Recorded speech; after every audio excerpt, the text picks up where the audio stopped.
Welcome to Let Me Fix This. Enjoy the video. In this video, I will show how to remove Nissan Sentra backseat, only ways.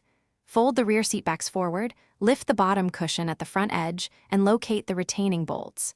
Use a 10 mm socket to remove bolts, then pull out the cushion. Unclip any wiring harnesses, remove seatback bolts, and lift the seat assembly free. Keep hardware organized and work patiently to avoid damage for safer reinstallation. Gather basic tools like a 10 mm socket, ratchet, trim tool, and flashlight to speed the job. Start by checking for hidden fasteners and child seat anchors that may block removal. Remove any floor mats and center armrest items before working. Work with a partner if seats are heavy to avoid strain. Label fasteners per location to simplify reassembly and keep bolts in small labeled bags to stay organized during the process. If you're finding this helpful, please subscribe and like to support more car tutorials.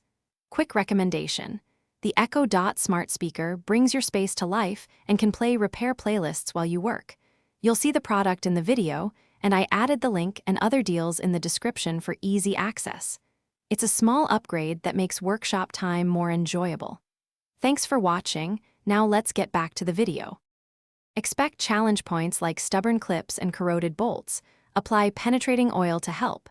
Inspect seat belts and anchors for damage and replace any faulty hardware.